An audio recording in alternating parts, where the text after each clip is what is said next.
쿠오바디스 1장 1권 1장입니다.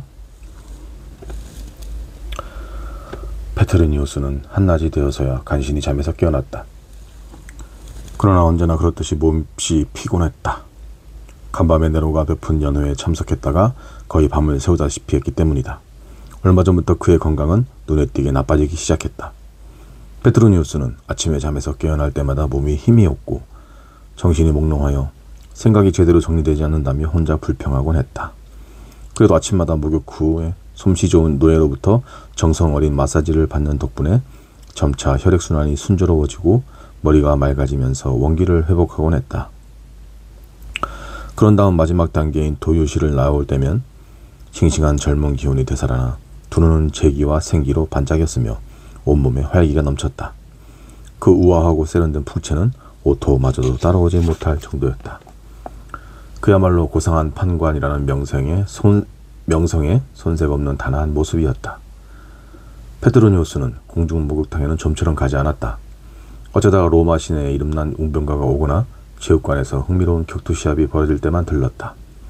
자기 집에 나무롭지 않은 목욕탕을 가지고 있었기 때문이다. 그 목욕탕은 당시 세베루스와 함께 양대 건축가로 이름을 날리던 켈레르가 페트르니우스를 위해 특별히 개축한 것이었다. 뛰어난 미적 감각을 발휘하여 호화롭게 장식한 그 목욕탕은 네로조차도 황실의 욕실보다 더 낫다고 감탄할 정도였다.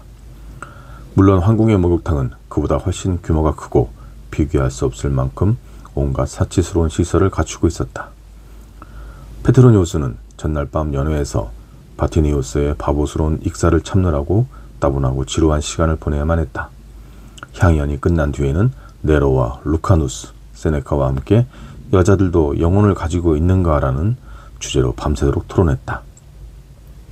그래서 오늘은 유난히 늦잠을 잤고 아침나절의 일과인 목욕을 이제야 겨우 끝마친 것이다.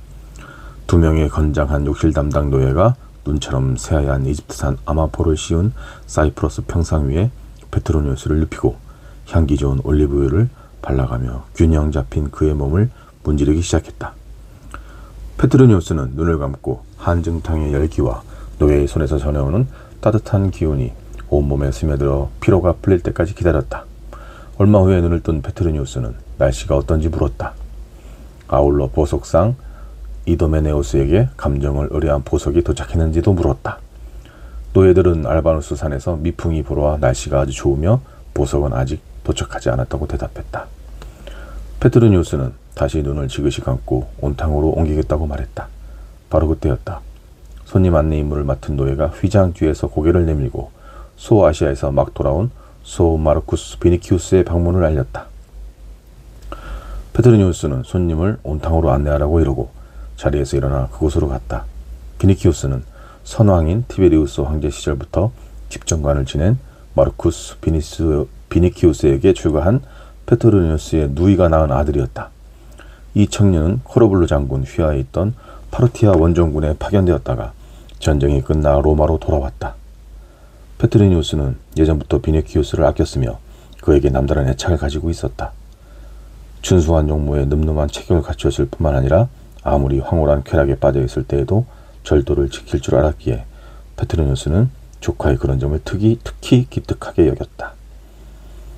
삼촌, 안녕하셨습니까? 청년은 힘찬 발걸음으로 온탕으로 들어서며 말했다. 모든 신들로부터 가호가 있으시기를, 그 중에서도 아스클레피오스와 키프루스 여신이 축복을 내리시기를 기원합니다. 두 신으로부터 가호를 받으면 절대 재앙 따위는 당하지 않으실 테니까요. 로마에 돌아온 것을 환영한다. 전쟁터에서 귀환했으니 달콤한 휴식을 마음껏 누리려무나. 페트르니우스는 몸에 걸친 부드러운 옷자락 사이에서 손을 내밀었다. 아르메니아는 어떻더냐? 소아시아에 머무는 동안 비니티아에는 가보지 않았니? 페트르니우스는 한때 비니티아의 총독을 역임한 적이 있었다. 놀라운 것은 그가 공정하면서도 탁월한 통치력을 발휘했다는 사실이다. 여성적 취향에 향락을 즐기는 그의 성향과는 상반되는 일이었지만 그렇기에 페트르니우스는 더욱더 그 시절을 되새기며 이야기하기를 좋아했다. 그 추억 담은 자기가 마음만 먹으면 어떤 유형의 사람이든지 될 수 있고 또 그럴 만한 능력이 있음을 입증해 주기 때문이었다. 네, 지원병을 모집하라는 코르블로 장군의 명령으로 헤라클레아에 간 적이 있습니다. 비키니우스가 대답했다. 아, 헤라클레이야. 난 그곳에서 콜키스 태생의 한 처녀와 사귄 적이 있었단다. 그 처녀라면 포페아는 물론 이곳 로마의 미망인들 전부를 다 내줘도 아깝지 않을 정도였지. 그러나 그건 벌써 오래전의 일이다. 그보다는 파르티아 국경의 전황이나 좀 들려다오. 난 블러가세스나 트리다테스, 티그라네스에 관한 얘기는 사양하마. 소 아놀라누스의 말로는 그 야만인들은 자기들 소굴에서는 네 발로 기어다니다가 우리 앞에 나설 때만 사람 행세를 한다는구나. 요즘 로마에서는 온통 그놈들 이야기로 떠들썩하단다. 물론 섣불리 다른 이야기를 하다가는 위험에 발려들까봐 다들 조심하느라 그러는 것도 있지만 말이다. 전세가 아무래도 신통치 않아요. 만일 코르블로 장군이 없다면 우리가 패할지도 모릅니다. 코르블로라고? 바쿠스에게 맹세컨대 그 사람이야말로 살아있는 마루스요. 훌륭한 지휘관이면 틀림없지만 성미가 급하고 고지식한 데다가 어리석은 면이 있는 것 같더구나. 하지만 나는 그를 좋아해. 특히 네로가 그를 두려워한다는 점에서 더욱 그렇지. 코르블로는 바보가 아닙니다. 글쎄, 네 말이 맞을지도 모르겠구나. 그러나 어느 쪽이든 마찬가지야. 철학자 피론이 말한 대로 어리석음이란 지혜에 견주어 조금도 모자람이 없는 법. 둘은 결국 마찬가지나 다름없다. 비니키우스가 전쟁 이야기를 시작했으나 페트로니우스는 눈을 감았다. 비니키우스는 문득 삼촌의 야위고 지친 얼굴을 보고는 화제를 받고 걱정스럽게 삼촌의 건강에 대해 언급했다. 그러자 페트로니우스는 다시 눈을 떴다. 건강이라. 페트로니우스는 스스로 건강하다고는 생각지 않았으나 아직은 자신의 상태가 소 시세나만큼 형편없다는 것은 아니라고 생각했다. 소 시세나는 시종들이 아침에 그를 목욕탕으로 데리고 가면 내가 지금 서 있는 거냐 앉아 있는 거냐 하고 물을 정도로 신체 기능이 마비되어 있었다. 방금 비니키우스가 아스클레피오스와 키프루스의 여신으로부터 은총이 내리길 빌었으나 페트로니우스는 아스클레피오스의 권능을 믿지 않았다. 아스클레피오스가 누구의 자식인지, 아르시에노의 아들인지, 코로니스의 아들인지 누가 알겠는가? 어머니도 확실치 않은 판국의 아버지에 대해서는 말해 무엇하며 요즘 같은 세상에 자신의 진짜 아버지가 누구인지 명예를 걸고 말할 수 있는 사람이 과연 몇이나 되겠는가? 페트로니우스는 한바탕 웃으며 이야기를 계속했다. 실은 나도 2년 전에 에피다우로스에 가서 36마리의 살아있는 집박이와 황금 술잔을 바쳤단다. 무엇 때문인지 알겠니? 설사 별 효염이 없더라도 최소한 해가 되지는 않으리라는 마음에서였다. 세상 사람들이 여전히 신들에게 제물을 바치는 것은 따지고 보면 다들 나와 같은 생각에서일 것이다. 모든 사람들이 다 그래. 카페나 성문 앞에서 여행객들을 상대로 노새를 모는 마부들만 빼고 말이야. 나는 아스클레피오스뿐만 아니라 그의 후계자들도 여러 차례 만났지. 작년에 방광에 이상이 생겼을 때의 일이다. 그들은 꿈에서 신을 불러내는 주술요법으로 나를 치료했는데 난 그들이 속임수를 쓴다는 것을 알고 있었다. 그렇지만 나 자신을 이렇게 위로했단다. 그렇다고 특별히 해가 될 건 없잖아라고. 어차피 이 세상은 기만이라는 토대 위에 세워져 있고 인생이란 한낱 환상에 불과한 것, 영혼 또한 순간의 환영에 지나지 않는다고 생각하고 있으니까. 하지만 우리는 이로운 환상과 해로운 환상을 구별할 만한 이성을 가져야 한다. 나는 난방을 할 때 용현향을 뿌린 삼나무를 사용하여 불을 피우게 한다. 적어도 살아있는 동안에는 악취에 숨이 막혀 답답하게 지내느니 좋은 향기를 맡으며 살고 싶기 때문이지. 키루푸스 여신의 경우에는 너도 좀 전에 축복을 빌어주었지만 나 또한 오른쪽 다리에 쥐가 날 만큼 참배하러 다녔으나 그 은총에 대해서는 잘 알고 있단다. 어쨌든 키프루스는 친절한 여신이야. 짐작컨대 너도 머지않아 신전에 가서 그 여신의 제단에 휜 비둘기를 바치려고 마음먹고 있을걸? 네, 맞아요. 비니키우스가 대답했다. 파르티아인의 화살은 저를 맞히지 못했지만 저는 아모르가 쏜 사랑의 화살에 맞았습니다. 뜻밖에도 성문에서 불과 얼마 안 되는 곳에서 말입니다. 카리스 여신들의 휜 무릎에 맹세코 언제 한가할 때 그 이야기를 꼭 들려주지 않겠니? 페트로니우스가 말했다. 사실 오늘 여기 온 것도 바로 그 일을 상의드리고 싶어서입니다. 비니키우스가 대답했다. 마침 그때 페트로니우스의 전용 재무사 몇 명이 들어와서 털 손질을 시작했으므로 비니키우스는 튜닉을 벗고 페트로니우스가 권하는 대로 온탕 안으로 들어갔다. 그래, 뭐 더 이상 물어볼 필요는 없겠지만 상대방 또한 네 사랑을 기꺼이 받아들였겠지? 대리석을 다듬어 놓은 듯한 비니키우스의 젊고 건강한 육체를 보면서 페트로니우스가 말했다. 만일 리시푸스가 너를 보았더라면 너는 헤라클레스의 조각상이 되어 팔라티움 궁전의 대문을 당장히 장식하고 있을 것이다. 비니키우스는 잠옷 만족스러운 미소를 지으며 더운 물이 솟아나는 욕조 안으로 깊숙이 몸을 담갔다. 바닥에는 헤라가 자매 신에게 남편 제우스를 잠들게 해달라고 부탁하는 장면이 아름답게 모자이크되어 있었다. 페트로니우스는 마음에 드는 작품을 대할 때 예술가처럼 비니키우스를 흐뭇하게 바라보았다. 목욕을 마친 뒤 비니키우스가 제무사에게 몸을 맡겼을 때 낭송 시인이 파피루스 두루마리가 담긴 청동으로 된 통을 들고 들어왔다. 자, 이제 시를 한번 들어보겠니? 페트로니우스가 물었다. 삼촌 작품이라면 기꺼이 듣고 말고요. 비니키우스가 대답했다. 하지만 삼촌이 쓰신 작품이 아니라면 대화나 나누는 편이 좋겠습니다. 그렇지 않아도 요즘은 거리마다 골목마다 온통 시인들이 넘쳐나니까요. 그래, 맞다. 공회당이나 목욕탕, 도서관이나 서점 근처 어디를 가도 원숭이처럼 손발을 내젓고 있는 시인들과 마주치게 되니 말이야. 아그리파는 동방에서 들어왔을 때 그들을 보고 미치 광이인 줄 알았다는구나. 하지만 지금은 시대가 그런 것을 어찌하겠니. 황제가 시를 지으니까 모두를 따라하는 거지. 그러나 황제보다 뛰어난 시를 짓는 것은 금기시 되어 있으니 요즘은 루카누스가 좀 걱정스럽구나. 나는 산문이나 쓰고 그나마도 혼자 있을 때나 누구와 함께 있을 때나 내 작품을 절대로 낭독하지 않는단다. 조금 전 낭송 시인에게 읽게 하려던 것은 불쌍한 파브리키우스 베이엔토가 남긴 비망록이다. 그가 왜 불쌍하다는 건가요? 오데소스에 머물면서 황제의 새로운 명이 있을 때까지는 집으로 돌아가서는 안 된다는 선고를 받았기 때문이지. 하지만 그의 귀양살이는 오디세우스보다는 덜 게으를 거다. 베이엔토의 아내는 페넬로페 같은 절세 미인은 아니니까. 다 쓸데없는 이야기지만 어쨌든 베이엔토는 바보짓을 한 거란다. 문제는 독자들이야. 글의 내용이나 수준은 제쳐두고 겉으로 드러난 면만 보고 모든 것을 평가해버리거든. 사실 그 책은 시시하고 따분하게 짝이 없는데 저자가 추방당했다니까 세상스럽게 그 책을 읽느라고 난리란 말이다. 요즘 사방에서 온통 중상모략이다. 중상모략이라고 하고 떠들어대는 소리들로 시끌벅적하단다. 짐작컨대 그 책의 어떤 대목은 베이엔토가 날조한 것임에 틀림없다. 이 도시의 설정을 잘 알고 있는 내가 보기엔 귀족들과 그 주위 여자들의 실상을 책 내용보다 훨씬 더 끔찍하거든. 그것만은 단언할 수가 있지. 다들 그 책에 자기 이야기가 써 있을까 봐 두려워하기도 하고 아는 사람에 관한 추문을 발견하고 충격을 받기도 하는 모양이야. 아비라누스 서점에서는 100명이나 되는 필생들이 그 책을 필사하고 있다니 그 책이 얼마나 잘 팔리는지 짐작할 수 있지 않니? 삼촌에 관한 내용은 없나요? 물론 있지. 그러나 저자가 뭔가 착각하고 있더구나. 나는 책에 쓰여 있는 것보다 훨씬 더 나쁜 인간이지만 그렇게 평범하고 싱거운 인간은 아닌데 말이다. 우리는 다들 이미 오래전에 악덕과 미덕을 구별하는 판단력을 잃어버리고 말았다. 그런 구별은 다 쓸데없는 것이지. 세네카나 무소니우스, 트라세아스는 자신들이 분별력이 뛰어난 것처럼 행세하고 있지만 그들도 결국 우리와 같은 부류의 인간들에 불과하다는 사실을 깨닫지 못하고 있는 것 같다. 하지만 헤라클레스에게 맹세컨대 내게는 그들과는 다른 미덕이 있다. 그것은 바로 무엇이 아름답고 무엇이 추한지를 분명히 구분할 줄 안다는 사실이지.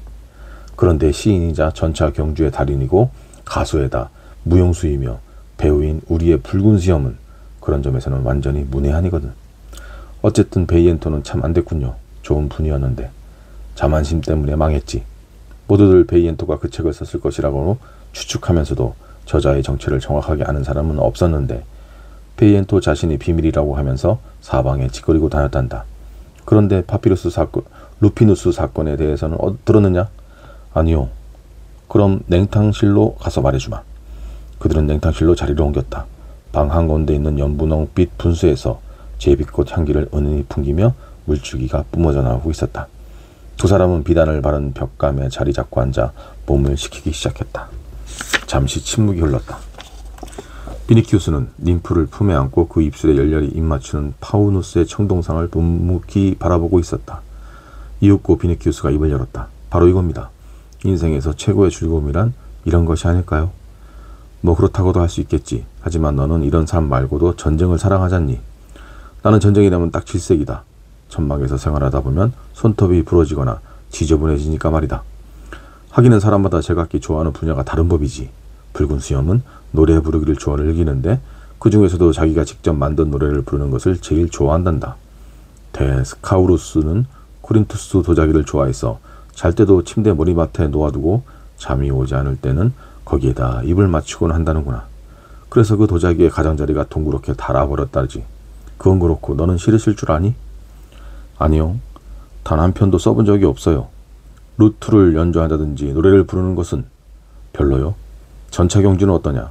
안티오코에서 딱 한 번 시합에 나간 적이 있었는데 별로 신통치 못했어요.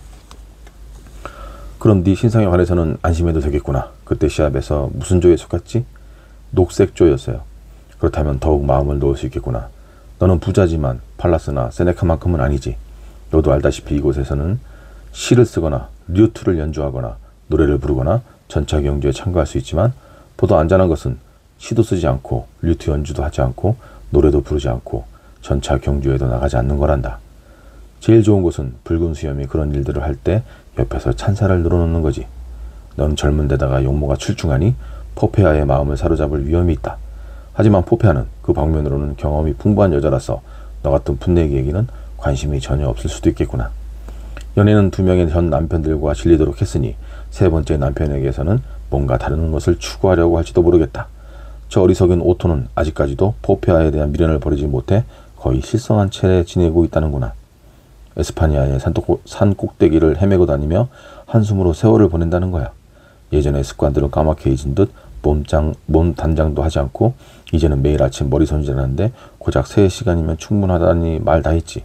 오토가 그렇게까지 변할 줄 누가 상상해냈겠니? 저는 그의 심정을 이해할 수 있을 것 같아요. 비니키우스가 말했다. 하지만 만약 제가 오토라면 적어도 그렇게 행동하지는 않았을 것입니다. 그럼 어떻게 하겠느냐?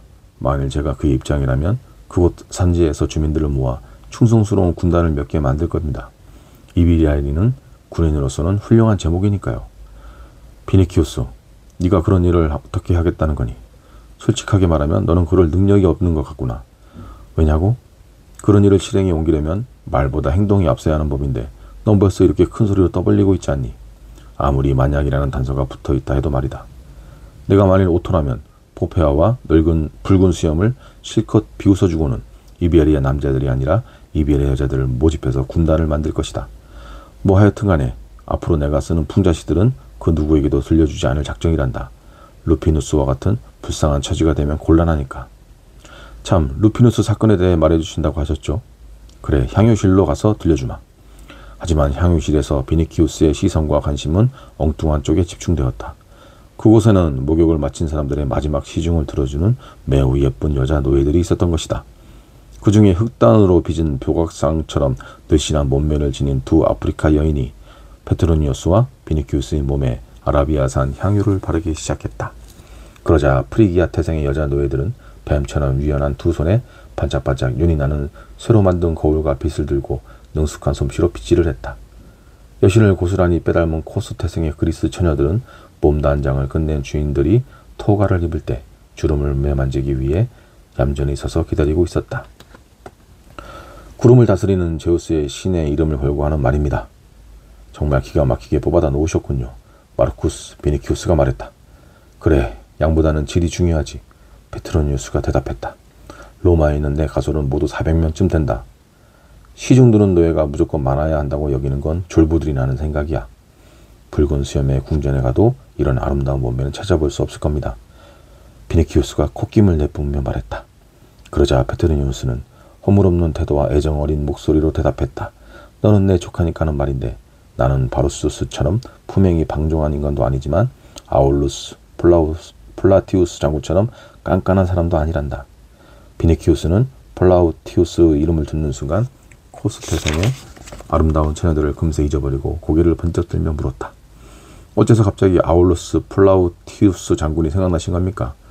제가 성문 밖에서 팔을 삐어 그분 댁에서 보름 동안이나 신세를 진 일을 아시는지요?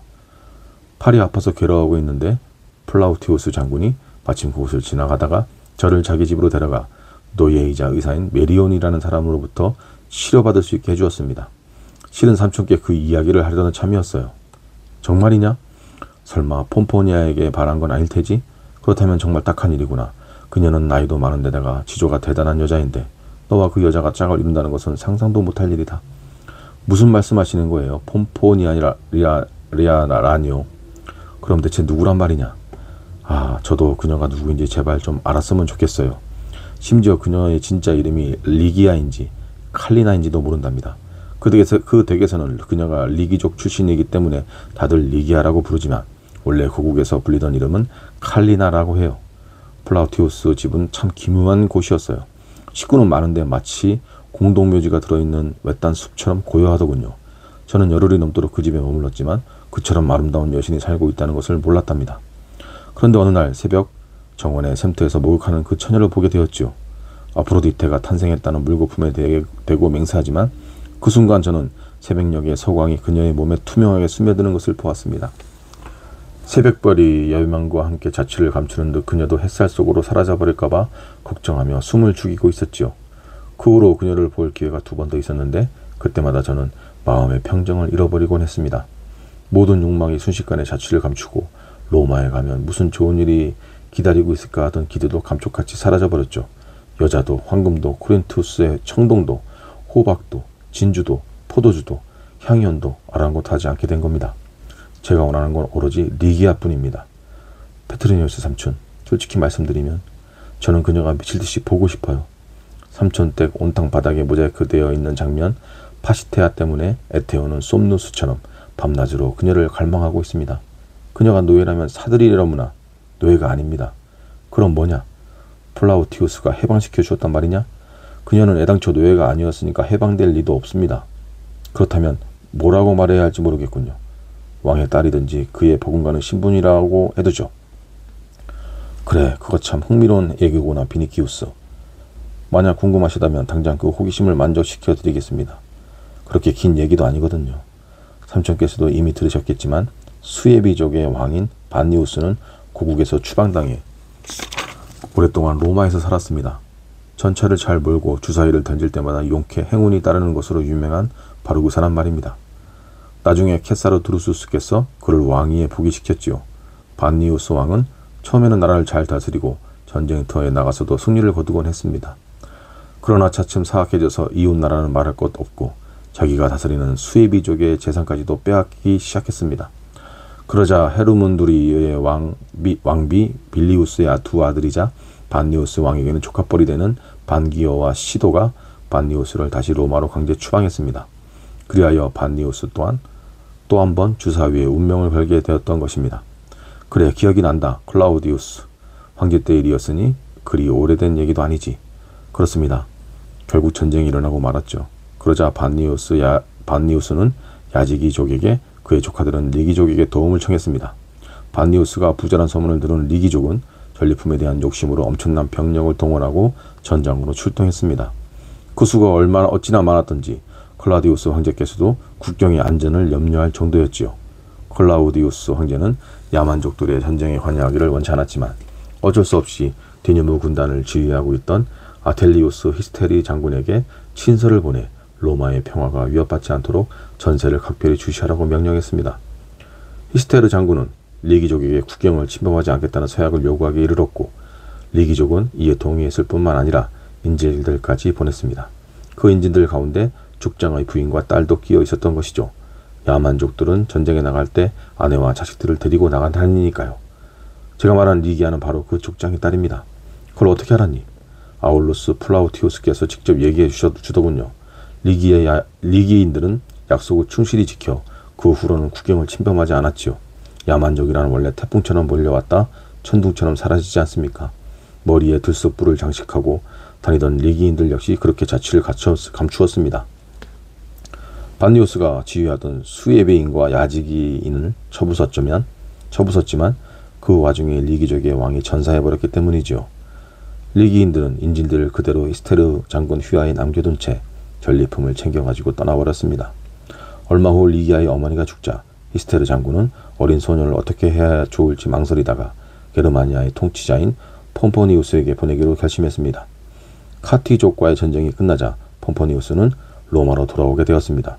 그 무렵 외선족께서도 아시다시피 클라우디우스 황제께서 성대한 개선식을 베풀도록 지시했습니다. 그때 리기아도 개선 행렬을 따라 로마로 들어오게 된 것이죠.